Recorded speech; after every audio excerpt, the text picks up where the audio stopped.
We have clients come to us all the time puzzled about why their website traffic is stagnant or trending downward. Usually, when we analyze a situation, they are just missing a task or two that they could really stack or add together to really increase their website traffic. So, come join me as we explore 4 tactics that you can use to help increase your traffic greatly. Welcome to the E-commerce Made Easy podcast. I'm your host, Kiri Saunders. When we started this business, all I had was a couch, a laptop, and a 9-month-old. My main goal? To help others. Now, with over 20 years in the e-commerce building industry and even more than that in web development, I have seen a lot. I love breaking down the hard tech into easily understandable bits to help others be successful in their online business. Whether you're a seasoned e-commerce veteran or just starting out, you've come to the right place. So sit back, relax, and let's dive into the world of e-commerce together. Today we'll be learning tactics for increasing your website traffic. I have 4 different methods we're going to talk about today that you can either stack or pick and choose the ones that fit for your business. So don't feel like you need to do them all, but several of them do work well together and can save you time and therefore save you money. First off, we're going to be talking about online communities. It is a great strategy in getting more traffic to your website. Now, it might be a strategy you've not thought much about or heard much about, but it's one of the ways that we really took off our business. So back when we first started BCS Engineering in the early 2000s, there was a specific shopping cart that we were working with, and they had an online forum. I visited the forum frequently to ask questions and get answers, and what I found was the more familiar I got with the shopping cart software, the better I could help other people with their problems and their questions. So I kept going back to the forums, finding my answers, helping people with the ones that I knew the answer to, and it just really blew up and built our business from word of mouth right there. It is a great way that you can be present and help others. So some might message you directly whenever you're helping them and want more information. Some might look you up and might find your website that way and look at your bio. So if you're doing it out of your kindness of your heart and not doing it for a direct hard sell, you're going to find that this is going to increase your website traffic by probably tenfold.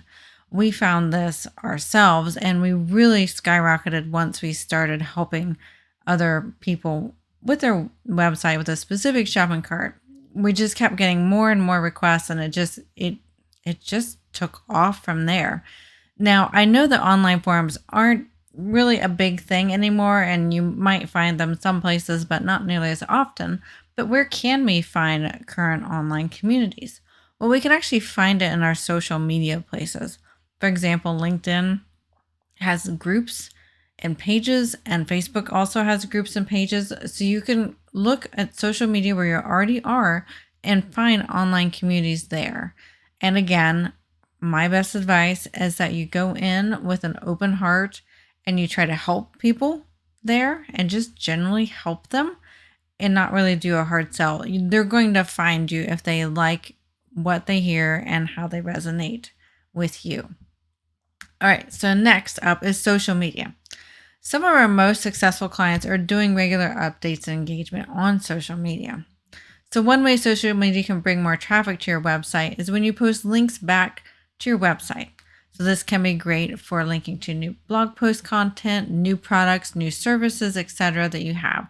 Generally, this is done in your own Facebook page or group, or say your own LinkedIn page, your own Instagram page, etc. So this is a tactic that you would use not in those online communities that I was previously talking about, but something that is branded for you and your business. So, but a word of caution though, is most social media platforms prefer you to not be always linking back to your website. They don't want people going off their platform super often. Now, they do understand that companies want to and will link back to their website, but it's something you don't want to make that be the majority of your posts. So you do want to mix up the types of posts that you have. So when you're creating social media posts, there are 4 focuses that you can do. Your focus could be engaging with your audience.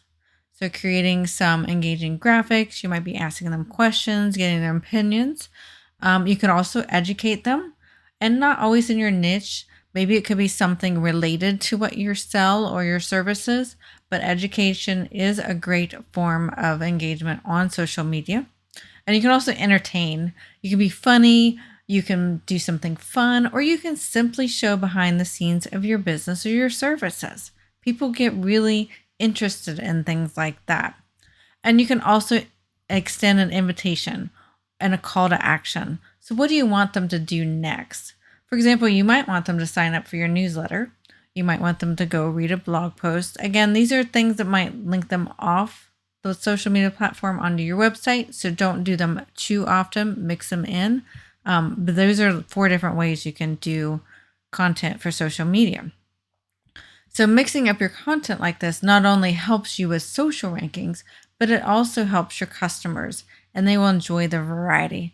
No one wants to be sold to all the time. So if you're only posting links to your products or services, they're going to start falling on unlistening ears and people are just going to scroll right on by. So just think about why you get on social media. Most of the time, it's likely to be entertained or to catch up with friends or other groups you're interested in. And you might be on there for current events and to learn new things. So a general rule on social media is the 80-20 rule. So 80% of the time, you should be sharing content that's useful, entertaining, and engaging. About 20% of the time, you need to be posting content that is related to selling your product or services. So you really want to work on that balance and be more entertaining and engaging. That's going to help consumers know, like, and trust you better. And then you can put in, when appropriate, those items that help promote or sell your products and services. But overall, on social media, do keep it simple. Be you or be your brand and really just have fun with it. So try not to overthink social media. Think of the other person on the other side as your friend or your client or somebody close to you that you're comfortable with. And so in our show notes, I will provide links to a few platforms, some services that I have used in various businesses that I own that I love to help me manage social media. And hopefully they will help you as well. And I'll post in the show notes as to why I like the specific products, because there are some that are better for certain types of social media posting, and I find some better for other types. All right. So next up, I'm going to be talking about blog posts. So as I mentioned in a previous episode, new and engaging content is key for search engine optimization on your website and as well as consumer engagement. So without this new content, search engines will find your website stagnant and they will lower your rankings eventually. New blog posts that concentrate on specific keywords and keyword-related phrases will help your site rank higher for those keywords. The better you rank for keywords, obviously, the higher your site you will be in search engines. Now, we'll go deeper into search engine optimization in other later episodes on our blog posts, so be sure to subscribe to our blog posts to hear those. But for now, know that new content, especially long-form content like blog posts, will help you with search engine ranking. Blog posts can also help establish authority in an area related to what you sell. When you help and teach others on content related to your business, you will help build that like, know, and trust factor that's so very important, especially nowadays, so you can stand out from the crowd. The great thing with blog posts is you can use these blog posts to post to social media and email marketing too, so you can repurpose blog posts. This is one of the ways you can stack some of these tactics on, and blog posts is the great starting point to stacking on. So like I said, you can stack it on social media posts. You can take excerpts out of your blog posts that might be more engaging or enticing or interesting, and you can post those on social with an interesting graphic to catch consumers' eyes, and then link to your blog post if they want more information and to find out more details. And you might want to also ask questions or opinions or feedback to help really consumers engage with your content, especially when it's a blog post content. You want to get their opinions and see what they think as well. So I'll be posting our show notes linked to tools, like I said previously, that will help save you time and money, especially with blog posts. There's one in particular that I love for blog post content for social media. All right, so next up is email marketing. And some people think that email marketing is dead, but statistics show that it is absolutely not dead. You get your most engagement and consumer like and trust via email marketing. It is our engaged audience that we have ownership of. For example, with social media, we're borrowing consumers on that platform. We post something there, a small set of people will see it from your whole huge list. And whenever the post is gone, it's gone. People most likely won't see it again. So it lives for maybe 30 minutes at most, unless you just keep getting likes over time, which is a bit rare.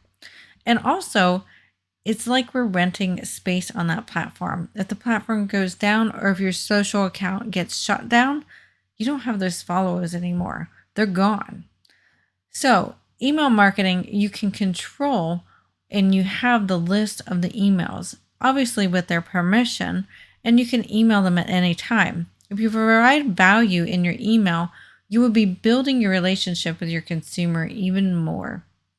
You can even be posting newsletters, updating products, sale items, or it can be similar to ours, a lot about how to work better with your website, how to increase search engine optimization, how to convert your website better, etc. So we try to service our community and give them free resources to help them out in our newsletter. If you want to be even more efficient, you can take your blog posts and summarize them in your newsletter, but then you can also link to the full blog post for even more information.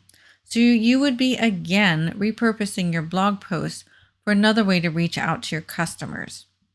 You can also more easily communicate with and get feedback from your customers by having specific call to actions in your emails.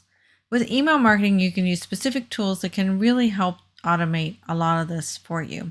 We'll go into even more detail on email marketing in a later episode, so be sure to subscribe to our podcast so that you're notified. I will have in these show notes some email marketing platforms that we have tried and like, and some pros and cons of them. I find that there are certain email marketing platforms that are better for certain groups of people and another one that's better for a different group of people. So I will try to explain that all in the show notes and in later podcast episodes. All right, so let's recap this week's episode. We talked about several ways to increase our website traffic, many of the areas you can stack on top of each other to be even more effective and efficient with your time.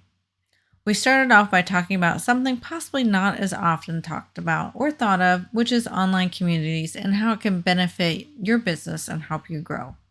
Next, we talked about social media marketing and how you can more effectively use it to bring in more consumers into your website.